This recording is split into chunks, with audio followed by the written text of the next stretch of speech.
everyone, it's Alyssa here at the Township of Washington Public Library, and I am bringing to you today our May Craft of the Month for adults. We are doing button art. We're doing like a little monogram button art. You can see all of my buttons here.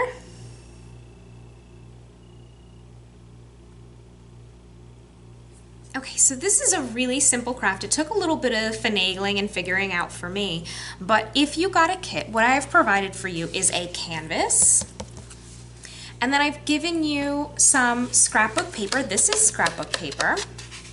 I've also given you paint. If you don't want to do the scrapbook paper, you can just do a plain coat of paint. You can marble some of your paint colors together, and then I've given you buttons that coordinate with your colors. So this is really simple. Once I figured out how to get the scrapbook paper on here nice and easily. It is Mod Podge, so you do need some Mod Podge, or you can water down some white school glue. So you do need that, but it's just Mod Podged on and then dried, and then I painted on my letter, my monogram letter that I wanted, and then I filled it in with buttons.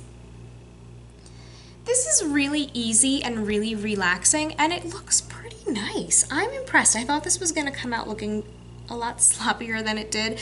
I did kind of rush there on my paint job a little bit. I don't know why I'm showing you that in detail. I guess just to let you know that your crafting doesn't need to be perfect. I say it several times in this video, and I think I've said it in many other videos before. Crafting is not perfection. It's for fun. So, I'm very satisfied with this. So everybody got a variety of buttons. There are different shades, different shapes, and I hope that you have fun with this. I'm going to show you how to get to it. It is not too difficult. So here we go. Okay, so you can just paint your canvas, which is the easier method, but I am going to experiment with the difficult method, which is using scrapbook paper. I tried to give everybody 1 or 2 pieces of scrapbook paper that matched the color theme that they requested, generally something coordinating or contrasting to the buttons that you received. So I like the look of a pattern on here, but I'm not painting a pattern on my canvas. Maybe you are more skilled, maybe you can. So we're going to use scrapbook paper. So this is a technique that I haven't tried before. Scrapbook paper doesn't really like to lie flat or evenly on a surface like this. So I found some information about how we can do that, or how we can try. So what I'm going to do first is make sure that my canvas is coated in Mod Podge. So if you're doing this method with the scrapbook paper, you do need some Mod Podge. If you don't have Mod Podge, you can use regular white school glue and just add a little bit of water to it. They work pretty much the same, but I'm going to do my Mod Podge, and I'm going to really thoroughly get it onto my canvas here.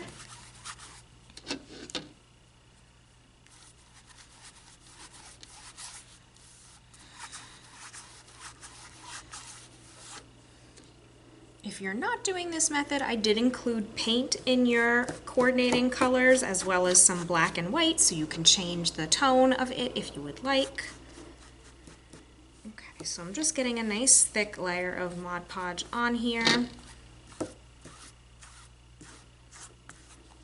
going to get my edges as well.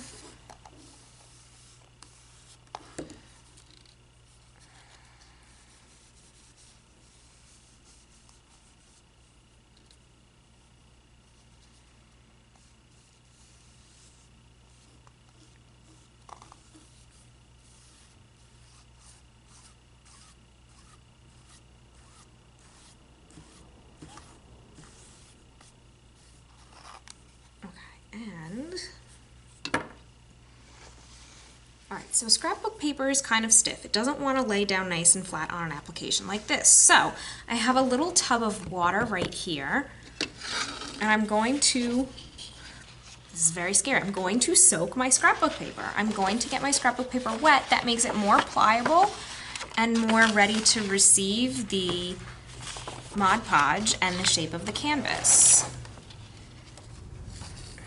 Okay, so I'm just going to get this all nice and wet. Be very gentle. We don't want to tear it. Okay, I want it to be soaked through, but I don't want it to turn to mush.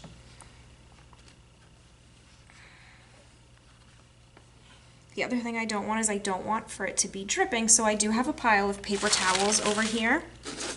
And I'm going to, once I feel like this is softened enough, I think it's good, I'm going to just get some of the excess drippage off onto the paper towel.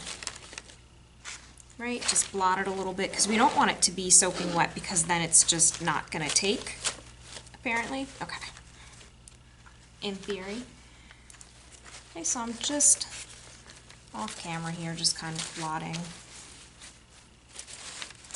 And then also because it's wet, hopefully it'll be easier to do the edges and kind of tear some of those edges off. You can also just not do the edges, I'll show you, and you can paint them or color them in with a marker, whatever you would like. Okay, so this is not dripping anymore.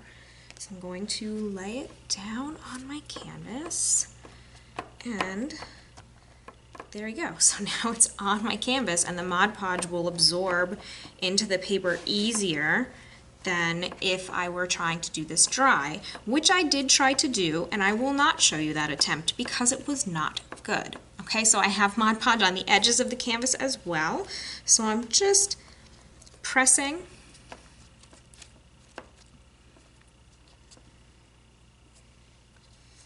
and making sure that this is all on here. I'm making sure that there are, I mean, there are probably going to be some bubbles, but I'm doing my best to make sure that there are none. It's much easier to smooth this way than it was with the dry paper. Trust me, that first attempt was terrible.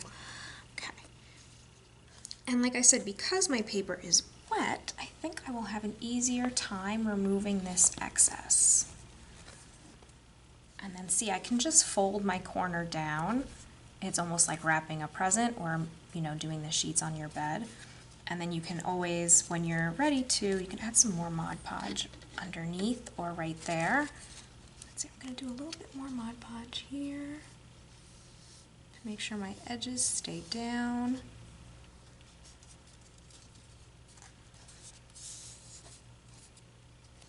I'm going to put some right here just to try to get that down too. Right, so it's like you're doing the sheets on your bed or you're wrapping a present, you're just going to fold it in. And then as you work, you can kind of remove the excess. It's easier to do while everything's still a little damp.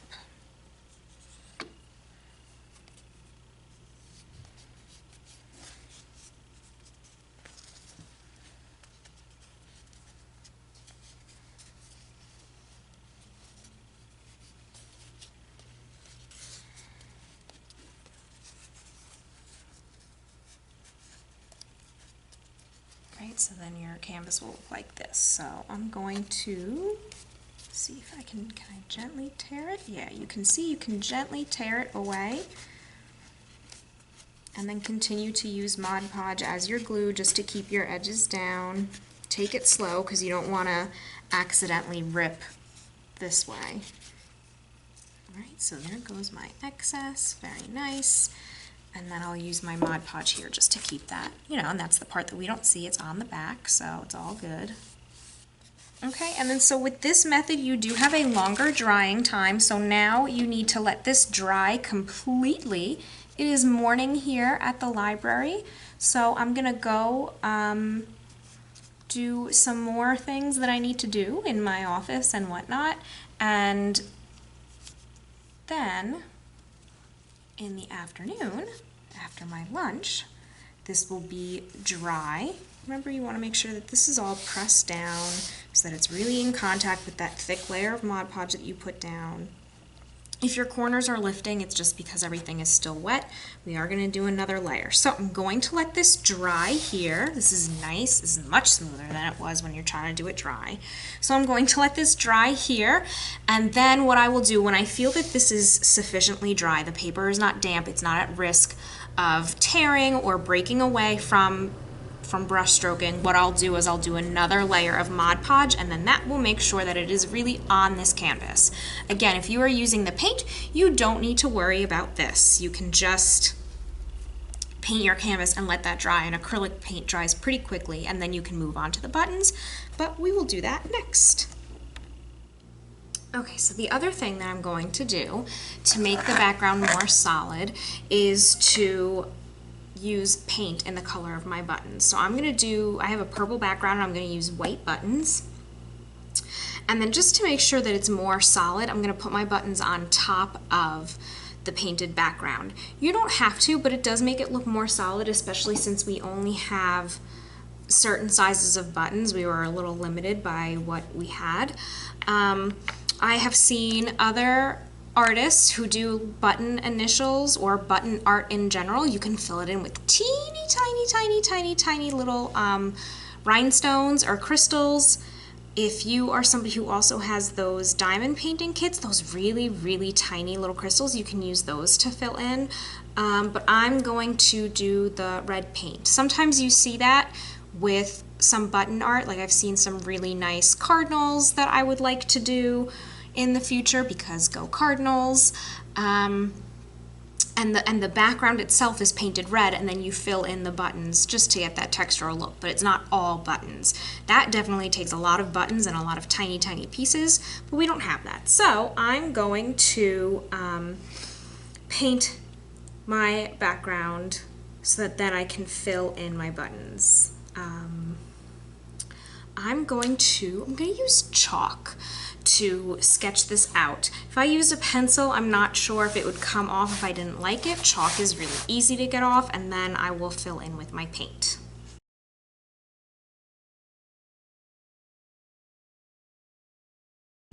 Right, like that's not right. I just drew that totally crooked, so I'm gonna reevaluate with my chalk, but see how easily it wipes off of that surface, especially because we put the Mod Podge on, so it protects our surface. So I'm just gonna touch that up. See, you just Google it, like fancy letters, and you can do whatever style you would like. There's so many different references that you can do, or if you just already have really nice handwriting, you can do it yourself.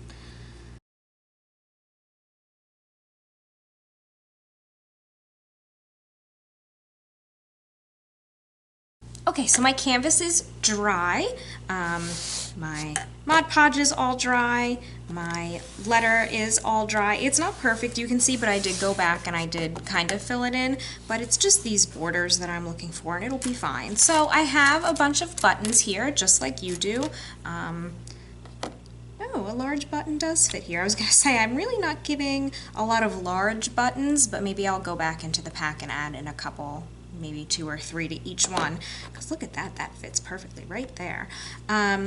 But there are so many unique shapes. I tried to make sure that everyone got a bunch of standard round buttons in all different sizes, and then a couple of fun, unique shapes.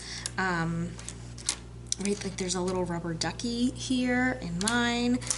Somewhere there's a hidden Mickey. If you know, you know.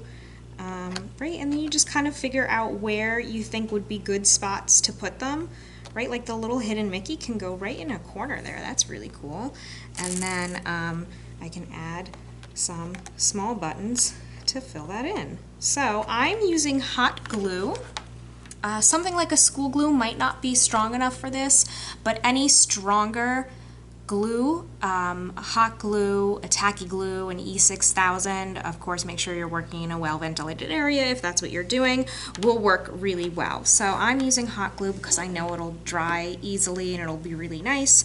And so I'm just going to kind of play around.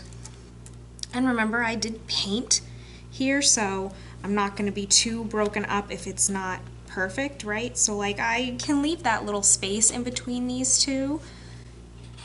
Let's see if I can zoom in right onto the right spot, right? So I can leave a little space. I can leave the little space between these two. I'm not so mad because the white that I painted down here just kind of helps make it work. Let's see. I want to try to get, maybe I won't put the Mickey there. I don't know. Where do I want to put the Mickey? Anyway, no, I want to put the Mickey there. All right. Right, so this fits, nestles up right nice there, and then this can go here, and let's see if there's, so you can just kind of put on an audiobook, put on a podcast, put on a movie, and kind of figure out where you want to lay your buttons And then you can start to build from there. Right? It's not going to be perfect, but it's going to be pretty. Oh, here's a really little one that I could put down there. It's not going to be perfect. But like I said, I've seen people fill in these gaps with rhinestones, or, you know, I'm glad that we did the paint. So I'm just going to kind of work my way up and see how I'm going to fit this all together. Right, I have some square pieces, I have some round pieces, I have some funny shaped pieces. There are all different shades of the color that you chose in here. There are some clear, right, which is a different look entirely. There's, you know, like for me, I've got the white, I've got some clear, I've got some frosted, I've got some creamy color. So you just play around with it and see what it is exactly you want and what you like, and then go for it. Yeah, I've got some big buttons here that would be really nice on this curve. So maybe I will play around with that and then see where I can fill in with the little buttons. Another thing that you can do with these that I really like, and if you did the heart shape button video from a year ago or so, is layer and dimension. So maybe there's a gap here that I don't like, but once they're all glued down, I can add another button on top of that to cover the gap.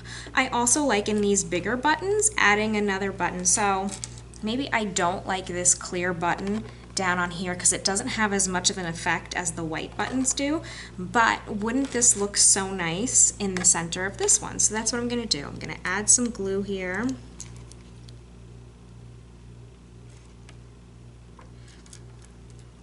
I'm going to put this pretty little clear one that's got some sparkle to it, and there are definitely some out there in some of the kits, some pretty ones that have silver accents or different color accents. You know, maybe somebody asked for yellow and they got a yellow button that had black accents. So play with the accents and have fun with them because they can add so much dimension. So yeah, you can definitely fill in the gaps by layering your buttons. So you know what I might do? I might save this Mickey and put it right on top to fill in a corner or a gap. Well, I don't know. We'll see. There's so many options. I'm going to start here at my swirl and keep going. So here we go.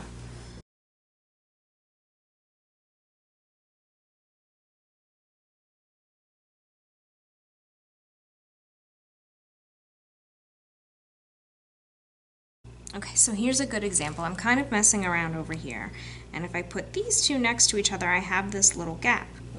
But if I put this one on top, it kind of rounds that edge. Again, I'm not going to be perfect here. This is definitely going to be a project that takes some time, but I think it's going to be fun. So I'm just going to lay some buttons down. I think I'm just going to speed through my first layer and put some buttons down, and then go for the layering. I think it's going to be the layering that really helps.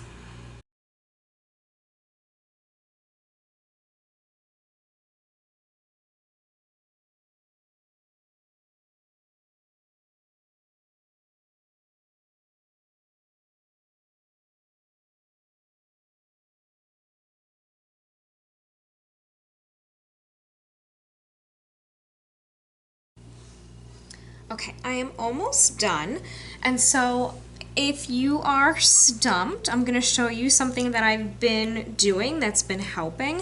So you can see here on this one, let's go, whoops.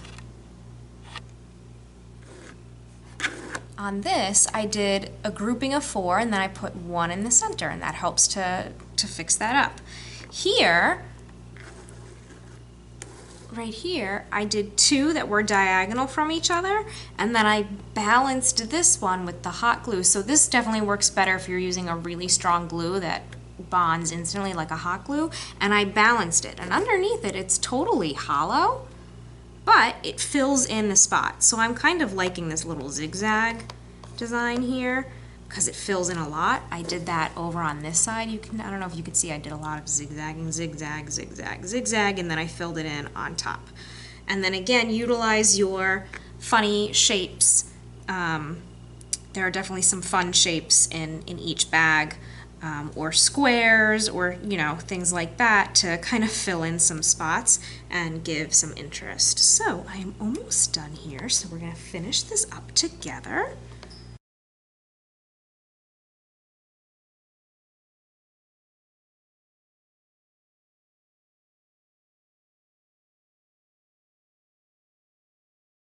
Nice. Okay, so there we go. So there's my finished letter. And then with leftover buttons, you can go ahead and, like I said, add some dimension, fill in some gaps. All right, so I think that is it for my button art. So I'm going to clean up my little hot glue strings as best as I can, and that's the finished product.